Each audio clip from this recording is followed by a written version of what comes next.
Ain't taking no L's. No, no, no, no, no. Saints breaking out of sales. Go, go, go, go. The baddest in one. He said it's on. All right, guys. Hey, welcome to the Monday Morning Mindset Podcast. This is episode 1.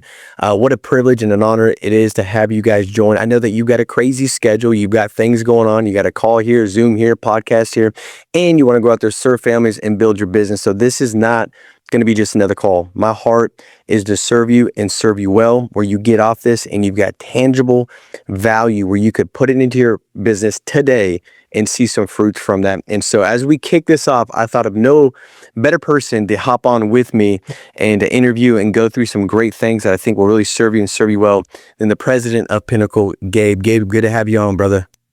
Dude, great to be here, man. Thanks for having me on today.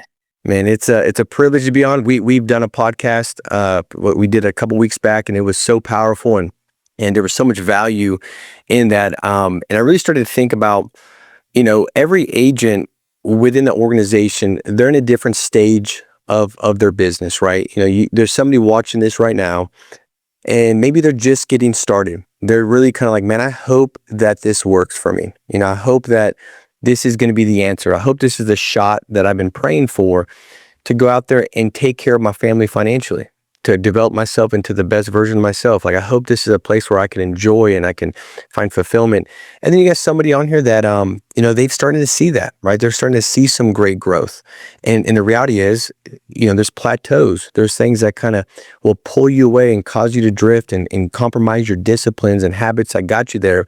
And so there's that person that they don't know it yet, maybe, Gabe, but there's going to be a test where they experience better than they expected, and they start to compromise the things that got them there, and they stop where God was just wanting them to get started. Like they don't know how much better it could actually be if you keep charging, right?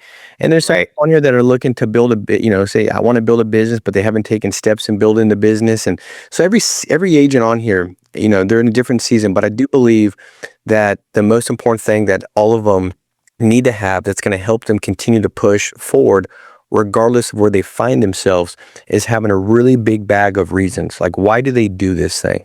Why is it important? And so I'd love to have you kind of start there, and then we're going to give some very practical things of how to develop and cultivate and build that bag of reasons that I know will make a massive difference, because I think this is what fuels your willpower. This is what fuels you to keep moving. And so love to have you kind of talk about that, and even like your story and getting into the space we're in now and the difference we're making now really kind of came from a why that you had in a different space that kind of led you here. Yeah. I'm at this, we just had the Tampa Summit, and I'm at actually one of the lock-ins today. I just got done speaking to a smaller group, and I was reflecting a little bit just on the perspective in this business and how powerful it is, the way that you look at yourself and your situations. And I think all of this starts, like, truly, and I know this is not going to speak to everyone the same, but I mean, it's just true in my life. I think so much of my foundation, Paul, came from my faith. Like, that's why I think I found so much stability, like, in my life is, even through the hectic, like, first couple of years, like, of this business where I was traveling all around, like, I was like, well, I got to get back on Sunday. Like, there was days I would take a 3 a.m. flight on a Sunday to be back in time so I could, like, be in church. And, like, I think that stability helped me, like, frame some of the hardships that I was in my life, and, like, kind of helped me, like, reset, to where I could come back fresh and do it again. So I think I would say, first off, to people who already maybe have a relationship with God in their life, and to keep that at the forefront. Like, don't think, hey, I'm in business now. There's other things that are important, and that takes a back seat, because I think, man, if I had done that, I don't think I would be where I am today. In fact, I know I would not be. And so, I mean, that's one of the very first things I would say. And then on top of that, dude, just the principles. When you're talking about understanding your why, like, if you can take the 60,000 foot view of God has a purpose for me on this planet. He has a direction, and I want to live and pursue that. It helped me accept where I was in just about every phase of life because I felt like God was leading me and I trusted him. And so I think there's a lot of people who have hardships in their life and they can't stop questioning why and what's the purpose and what value that suffering has in their life. But dude, I just took those opportunities and I said, like, hey, if I'm suffering, like it's for a purpose. And I also don't want my suffering to be for nothing. Like if I'm going to have to suffer, some of your just situations like, dude, you're down bad. You're in a bad financial situation. Your back feels like you're up against the wall. And it's like, okay, I'm here. Am I going to make this count for something? And I think having those as baselines throughout my life, and especially during my time in this business, like, man, dude, they've been invaluable, invaluable because I never stewed in a situation for very long, like more than like maybe a day. Like I'm down and out and it's like a Saturday. I'm like, man, it's been a long week. And I've watched a movie and eat some junk food before I go to bed. And then I wake up and I'm like, you know what? Like today's a different day. I go to church and I reconnect and I'm like, let me get back to work here. Let me refocus. And I think that has helped me so much. And it's so good. And I mean, I want to unpack those two things that you just talked about because I think it's oftentimes something that we don't intentionally fall away from. It just kind of slowly happens, right? Like where maybe you're getting started in the business and you've just got this faith. Like you're like, man, I want to go out there and do something great. I got a vision for what I'm hoping for. You're praying to God, you got the relationship. And then as you continue to move forward and you get busier and busier and busier, I feel like oftentimes we start to leave God on the sidelines, right? And that could be stepping into our next Zoom meeting, our next tough conversation we're going to have with an agent, stepping in and dealing with clients after we maybe just had a bad day of people not picking up the phones or saying no, or maybe it's a couple of days where you're like, man, my chargebacks, it just seem higher than they normally are, and I'm kind of backs against the wall. We start to leave God on the sidelines and we get to a place where it's like, man, why do I feel so overwhelmed, so stressed, where I didn't feel this way before? Well, it's because you slowly started to feel where God's supposed to be and take up that place in your heart and your mind. You started to conform, and now you're just chasing the next title, the next recognition, the next materialistic thing, which I'm not saying those things are bad, but when they start to take your focus and then you just get busier and busier and busier trying to do the next thing, you lose the main thing that's going to help ensure that everything's built to last. So when the stuff does come and it falls on your lap and the trial, smacks you in the face and a bad break in the business happens, all that should do, like you said, Gabe, is you say, well, good, I'm glad this has happened. This is happening for a purpose. This painful moment has got purpose that will be produced because I'm rooted in faith. And so now the storms and all those things that hit you, all it does is it reveals the better version of you. It reveals the better character in you. Because like scripture says, count it as all joy when you have trials and tribulations you fall into, because it's going to produce patience and character. And those things are so necessary to accomplish greatness in anything, right? Specifically this, but really in anything. And so talk about how, that framing part, because I do believe when agents go through a tough time, their first tough time maybe, their response to it really dictates the path they're going to go down. One response is kind of complaining and trying to place blame on external things. Maybe that's like, well, the leads, or it's my coaching, or it's the mentor, or it's this, or it's that. And that really disables them from finding the good that's really in that bad week that's going to refine their character and help them keep growing, right? The necessary pain to get them to be able to withstand when they actually reach those levels. Or the other person responds and says, man, this is a good thing. Maybe this is, telling me that I need to, be better with my clothes. And so maybe my skill set's a little off there. Or maybe this is telling me that I've been so focused on closing a deal opposed to serving a client. Or maybe this is telling me that my schedule's not as disciplined as it could be. What is this telling me? Because I believe that events, circumstances, people, situations oftentimes reveal to us, what we need to work out or work in. And so kind of talk about how that's been, applicable with you and as you built your business and how that played a part as far as the right response to those seasons that everybody inevitably is going to go through. Yeah. Yeah, Paul, I got taught at a young age that one of the greatest gifts that God gives is wisdom. And at this stage in my life, I feel like one of the most valuable things you can have is perspective on where you are. I've been privileged to meet some incredibly successful people that have sold companies for billions of dollars or worth hundreds of millions of dollars. And one thing that I've always been intrigued by, and a thing that I could honestly say I've noticed about many people in like this realm of success, is a superior perspective on situations, opportunities, trials, hardships. And to your point, I think if you're in a situation where, I mean, you used a great example right there. Maybe I'm in a tough time in the business. I've worked really hard for something, whether this be a person, a team, a leg, a policy, and it's fallen through. My perspective on that situation is either going to put me in a rut, get me down in the mud, get me moving backwards, or helping me evolve, improve, change, push me forward. The way I look at that is truly all important because I can't choose the thing that happened, but of course I can choose my reaction to it.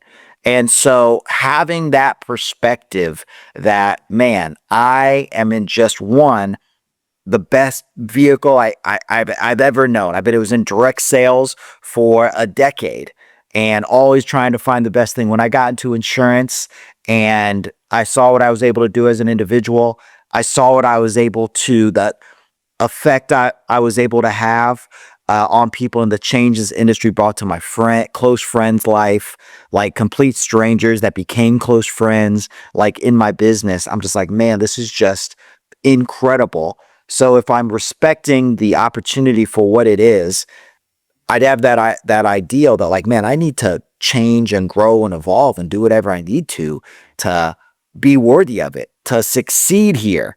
Because it's I don't want to lose that. I don't want to bank on, I hope I have another opportunity this great down the line. Because Paul, I've met, just like you have, people who are twice my age and look at me. There's a verse in the Bible, don't let people despise your youth.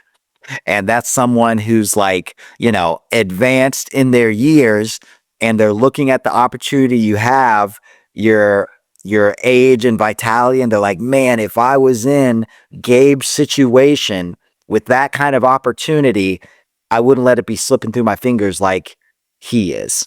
And that thought always terrified me. And I was like, man, so whenever I hit a hardship, instead of being depressed, instead of thinking, oh, I'm just not enough, it was just that, hey, this is a once in a lifetime thing. Let me rise to the occasion. Let me figure out how I can grow and improve. And that truly has given me the ability to put a positive spin on nearly every hardship I've encountered in my life, up to this point. And it's just been my most valuable tool. I love that. That's so important. I think having those healthy reminders of that cultivate gratitude are so important.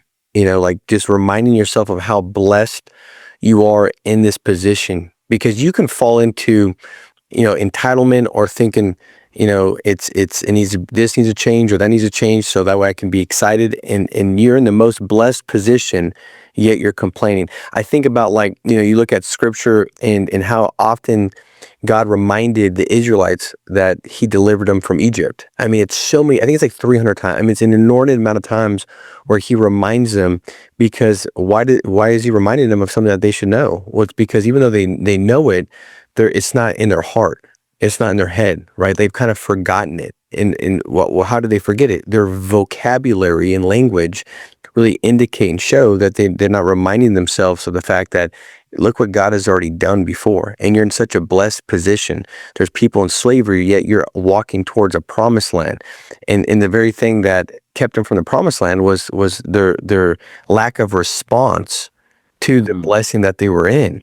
And I think that, for me, I know that one of the things I always wanted to, I guess that scared me, was living with the fear of regret, having the best opportunity, but not seeing it as a best opportunity, and having my appreciation fall, because my appreciation for me was always closely tied to my performance. When I stop appreciating things, I feel like my performance just starts to drop.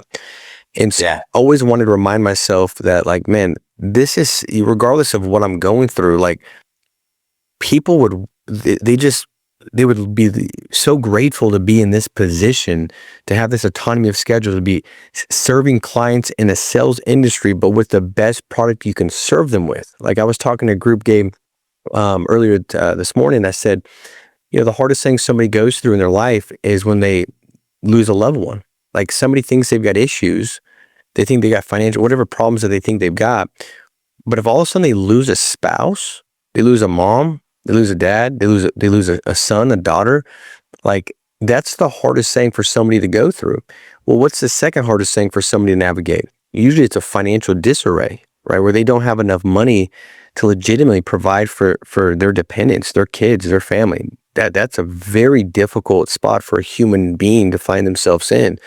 We provide a solution when both those things run into each other head on, where they lose a loved one, and without our service, they now are dealing with the second hardest thing on top of dealing with the first hardest thing, which is, how do I provide for my family?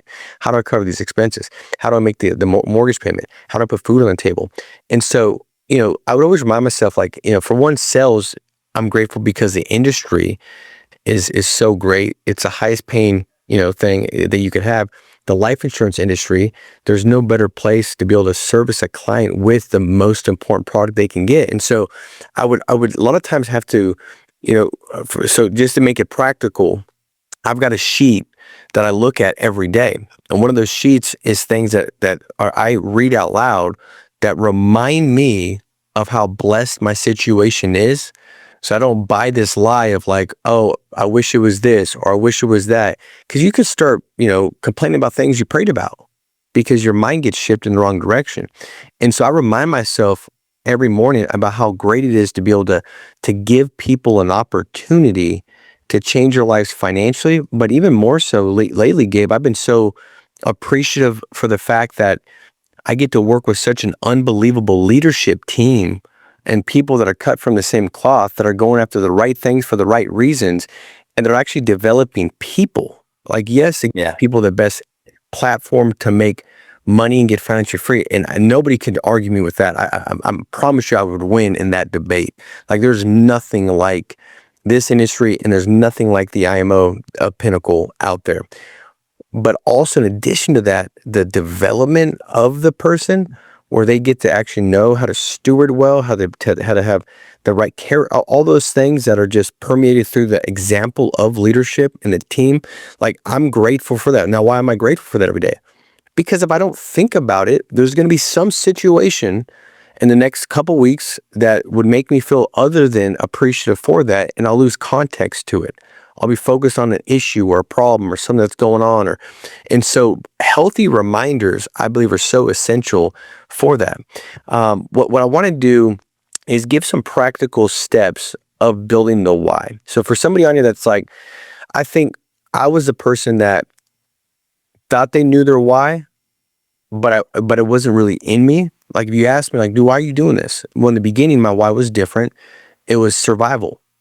It was like, well, Gabe, I got like a baby coming. And my wife doesn't like the idea of breastfeeding her until she's 9 because it's free milk. Like she actually wants to like eventually buy food for the child. And because that was my idea. I was in such survival mode. I was like, well, babe, we could breastfeed her for like a lot of years. Like bit for her, and it's free. We'll buy like the diapers you can wash off. I mean, I was 19. Like I got to figure out how am I gonna. So it was survival. That was Right. why are you doing this thing? Well, I got a kid to pay for, like provide for.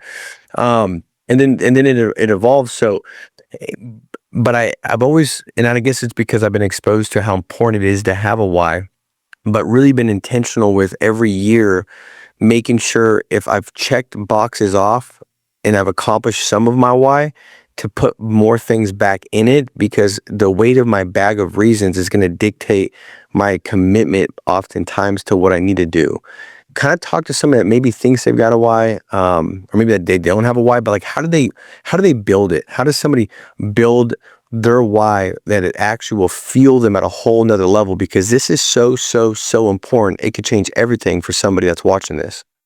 Yeah. I mean, I think prefacing finding your why, I think the first thing I'd want to cover, and it might sound like it's not connected at first, but it really is the word potential. When you're a young person, I'm sure you have a lot of young people in our company. In their 20s is the average age of our agents. And I think there's a lot of people who get told when they're young, Paul, when someone says, hey, you have a lot of potential, when it makes you feel good, right? You're like, oh, I could do this, I could do that. Like it's a compliment. It feels great. And as you get older, a potential becomes like almost a dirty word. Yeah. Like it was, because when you're young, it's like the promise of what could be. But when you're old, it's like what never was. And so it really like begins to sting. And I think if you don't pursue the why at your phase of life, like it's going to hold you back from so many things. Because Paul, my why has evolved. Like I remember when I was a teenager and I was trying to find that purpose in life, like a lot of teenagers are. And I remember hearing a sermon and feeling like all my life was like, oh, God might want me to be a preacher. And so I accepted that call. And then I heard someone speak later. And I saw a team that had gone to Ghana, West Africa, as a group of missionaries there. And I remember just thinking, wow, that seemed like such a great thing to do. And I remember praying and being like, God, I feel sincerely that you could tell me if you wanted like my heart to change on this matter. So what I'm going to do is I feel like this seems like it would be a great thing for me to do. I'm going to accept it as your calling. And if you want me to change, I'm sure you'll let me know. And from that age, 17 to, man, I think I was 24 when I went to Ghana, West Africa. I got my bachelor's degree and I was going there. Like that had been my why up until that point in life. Like I felt sincere about that calling and everything I was doing was leaning me that way. After I got there and I fulfilled that, I kind of went through this stage where not purposeless isn't the right word, but a little bit of an identity crisis where it's like, because now when I got there, I felt it was sincerely good that I had, but I did not feel like this was my long-term purpose. And as I was wrapping that up, me and a missionary had a conversation about an orphanage. And a couple years later, I was in insurance and we were pursuing that. And that became my why. And they were connected. But the reason I say potential is so big is because if I hadn't been true to that why at that stage of my life, I would have never made the moves to get to the next stage, to know where that was going and where it was developing. And so wherever you are, like, don't put it off. Don't say tomorrow. Don't say later. Go after it right now because you might miss that evolution. Like think of what you said for so many people who come maybe into this industry in a tough spot. Like there's no dreaming right now. I got kids to feed. I got a family to provide for. I got bills to pay. It's like, well, you have to do that right now to get to that next level to where like, okay, my bills are paid. My family's taken care of. What now? and then the evolution from there. So wherever you're at, and if you're at that place, and that's the last thing I'll say on this is if you're at that place and you're like, okay, I'm not struggling for food, my family's fine, I'm providing, but it's not apparent to me what I should be going after. I would say two things. One, I would say pray. And two, I would say choose something that you feel is great to do and just do it. Just be like, that would be an amazing thing to do for somebody, for these people, like, and just do it. Like, don't wait for a light to come down from heaven and feel like it's ordained by the universe that you do this thing. Just do it, and it will evolve into what it truly is to become. Man, it's so good. So good. I love that. Like you know, I feel like delay is disobedience. You know, God's probably put something in front of you and you can say, well, how do I know if it's from God? Well, like you said, God's going to let you know if it's not. Like, steward what you have. I love what the scripture says, like, work with your whole heart as if it's unto God, like not to human masters. So like whatever you're doing, if you're in this business and you're like, I'm hoping this thing works out. Well, are you doing it with your whole heart, or have you put conditions around it and are waiting for X, Y, Z to take place for you to actually go after the thing that's in front of you, right? And I think the why really kind of helps you center in your focus and get you moving. I feel like the why, like for me right away, I didn't have time to just kind of deliberate on the phone script and learn about products because I had real bills to pay, right? That was my first why. But Gabe, you're right. If I would have, got to a place where my bills are paid now, right? It's going pretty good. My family's getting taken care of. And I don't have another thing to go after. Well, now all of a sudden I start to drift. I start to sleep in. I start to lose disciplines. Why? Because I have nothing I'm going after. Right, I've already kind of accomplished everything that was in my bag of reasons, which was just to survive, was just to pay the bills. But it had to shift, it had to change, I had to be intentional about why am I still doing this thing. And I want to kind of unpack these 5 buckets of a why for everybody on here that can practically write this down and start to build, a bag of reasons for that make up their why. The one thing is survival, and so. The truth is there's always still some of that in there, right? Meaning like, I'm not confused that it could go away tomorrow. So if you're on here and you're like, well, dude, you don't understand, man. I've got 500,000 in the bank account. Well, congratulations. That can be gone tomorrow. So how? Oh, it just stuff happens. Like you get sued. I don't know. Stuff can happen. Like you don't know what's going to take place. They can change laws and adjust the way we do stuff. Like things can happen. So I'm always not confused that I'm not just going to settle in and think like it's always going to be just perfect now because this is what it is. So there should always be a sense of survival in everybody. It's not like it just goes away. No, you should always have that a part of your reasons. Like you're called to take care of your family and your kids' kids. And like, so that should be a part of it. The second thing is material. That could be like a beach house. It could be, having rental houses, beautiful custom house that you want to build out, movie theater that you want to put in your house, backyard with a pool. Like you can have some things that are materialistic in its own right. That's the only thing. That's going to be a very surface fragile why, but that is some things you can add to your bag of reasons. Like, where do you want to live? Where do you want your kids to go to school? What neighborhood do you want to live in? What kind of things do you want to put through your house? What car do you want to drive? Those kind of things. The next one would be external. That would be like charity. Like I want to give back. Like for me, I wanted to get to a place where I could donate a 6-figure check and tie the 6-figure check to my church every year. That was just something like I just really wanted to get to a position where I knew I was making that kind of impact for what the church was doing and where they were going. And so charity, another one for me was like, I wanted to help my mom. I wanted to help her buy a house. I ended up, praise God, building her a house that she now lives in. I wanted to buy her a car.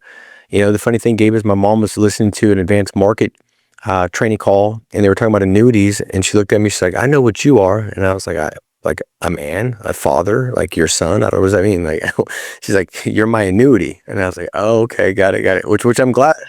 I get to be her annuity because every month I give her a paycheck, because she was making $900 a month on Social Security disability for years and years and years, right? And so that was something that I wanted, that was motivating me. That was external, right? Give back, do youth camps. Like what does that look like for you? Missions, like something that's external. It's not just, you're giving back to something. Next one is legacy. What does your legacy look like? That can be the people that you're mentoring.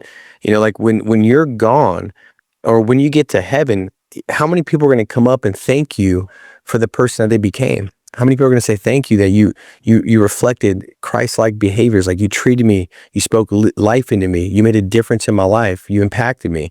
Like that's a legacy. How many people are you helping out and leading, guiding, and directing where they could be the best version of themselves? And the number 5 one is virtue. I think that's a great additional things you can add to your bag. Like, man, in 2026, as we prepare, like, do you want to become a more disciplined person? Do you want to become a more generous person? Do you want to become a more kind person, a more patient person, a more creative person, a more driven person? What are some of the virtues that you want to have when you're gone? If they're at your funeral talking about you, like, how would they describe you? What characteristics would they say you had? I think that for me, I think about that. Like, what are virtues that I want to go after and become more virtuous? Those are reasons. So now when I'm less likely to be the mentally tough version that I need to be, have that killer instinct to attack and go after it, I think about the virtues I want to have. If I was more of this virtue, I would get into those things and do those things. So now I'm more pulled into it because I'm going after a why of a virtue, right? And so I think those are some practical things that I think really help weight down this bag. So Gabe, anything you want to add to that as far as the structure of building that up? I think I would just say one of the biggest, that last point that you made about the virtues and who you want to be. They say that and you'd know this way better than me. You have kids, but they say there's an evolution, and I guess I've seen it in my own life with my parents. Is there's when you're young, you really, like, your parents are your heroes. They're everything. You can see no flaw. You only see the good things. As you get older and you become a young adult, you kind of villainize them because you feel like, you see, they're not the perfect heroes you thought that they were. You see the flaws. And so you become a lot more critical. And as you become an adult, you again realize, oh, you're flawed just the same way that they are. And you become, much more accepting of who they are. They say it's a natural evolution that people go through with their parents. I think there's a similar evolution in us as who we want to be as people. When you're a kid, Paul, until I was 11, I wanted to be Batman. Like, I think I went every Halloween dressed as Batman, and like every kid, changes every year what they want to be when they grow up. Or I want to be a firefighter, a soldier, a doctor, a vet, whatever. And then as you become a young adult and you see more how the world is, right? You realize that the same flexibility and vocation that felt like the world was open to you, oh, you could be anything. You don't feel that way. I don't think a lot of people, Paul, pick insurance agent as 8 years old when they're like what they want to be, for the rest of their life. And so you can almost get that like critical, thing again about who you want to be. But then as a maturity that I've gone through, particularly probably like the last 8 to 10 years, just like of my life, from like my mid-20s to where I am now at 35, has been a realization of what true deciding who you are as a man like is, and like the real struggles and trials and the values that you really see in other people that are true heroes, like not in a movie or in a cartoon, but you're like, this person is incredible and I want to be like them and I want to change. I think that being part of your why is all important because, dude, there's mistakes I would have made, but it was like for me, and I'm sure for you, like, and people with, kids, like, oh, I don't want let my kids down. I was this person who looks up to me down. There's a picture I have of who I wanted to be. And that has helped me go through so many struggles and trials. Cause it's like, dude, like I just don't want to, like, I'll think about it. Like, is this the person I want to be? Like, yes, I understand on paper right now why this might be a good decision to do this thing, act this way, behave this way. And then I take a zoom out and I'm like, is this who I want to be? If the answer is no, and I make that decision, I've been consistently happy with that decision. Wow, dude, that was so good. That was so profound. I never heard that evolution of, child to, I mean, that just so good. Man, I just powerful stuff, bro. Really good. Makes you think, and I think that at the end of the day, our desire is for you guys to get off this call and be invigorated to go out there and accomplish something great, because we do believe this is an unbelievable opportunity. You that are watching this and believe that as well, which is why you're here. And I just think that the time is now to go out there and cultivate and remember why you're doing what you're doing and everything that you do, right? I love I got it on my wrist right here. It says, be present and purposeful, right? There's so many things we have going on, but having your why, that you start your day, and this is something you should be right in front of you in the beginning of the day, at the end of your day, when you go to bed, it should be in front of you, because this is going to fuel you. This is going to make a difference. It's going to help you be more inclined to pre-decide and make those decisions, Gabe, like you're talking about, where it's like, do I not do it? If I do this, how am I going to feel in the next hour? A lot of times that's a great question I ask myself. Like, if I do this right now, in an hour, what would I wished I would have done? That's such a great question, because now it puts stuff into perspective that maybe I'm just giving into a short-term feeling and temptation that pulls me from my why. And in an hour, when that temptation and feeling's gone, I'd be like, man, I wish I wouldn't do that. I mean, with the alarm clock goes off, you hit snooze, you'll feel good for a minute, but if an hour later when you're up, you're like, dude, I wish I would have not snoozed, I think 15 minutes. Now I got to do boom, boom, boom, boom. You know what I mean? Just how am I going to feel in an hour? And then make your decision based off that. But man, so good. I mean, guys, make sure to like, subscribe, share this with somebody that it's going to make an impact for. I believe that there's some practical things on here today that you can take, and as you go into even making phone calls today with serving clients, remember why you're doing what you're doing. It's not about a commission check. It's about you serving that family. Remind yourself of the service you provide. When it comes to recruiting somebody, if you feel like it's a hard, man, I don't know how to recruit, what do I do? All you're doing is sharing an opportunity that you feel blessed to be part of with somebody else. And it's just good news. How can you not go talk to them about it? It's about them. You got to visualize, why are you recruiting? It's not just for your financial freedom, because if it is, you're not going to recruit the right people and you're not going to be effective. But if you're recruiting because you want to give people an opportunity for them to go out and financially take care of their family and be in a blessed position and change their whole family's family. If that's what it is, you'll be taken care of too, but you're going to be a lot more effective at recruiting, a lot more attractive at recruiting. It's about people. It's about serving people. And so as we wrap up the first episode of the Mindset podcast, realize this, guys, 80% of this business is mental. Only 20% is mechanical. If you're not where you want to be, oftentimes it's not because of a script or nothing like that. It's in your mindset. It's the way you're starting to see things. And so our goal is to unpack that, repack that, and set yourself up to go out there and reach your next goal. So Gabe, thank you so much for joining the first episode, man. I love you, brother. It is an absolute honor and a privilege that I thank God for every day that I get to call you a business partner, man. So I appreciate you. Appreciate you too, man. Thanks so much for having me, and God bless everybody. Have a great day. All right, guys, take care. Be strong, stay steadfast, and we'll talk to you next week. See you guys.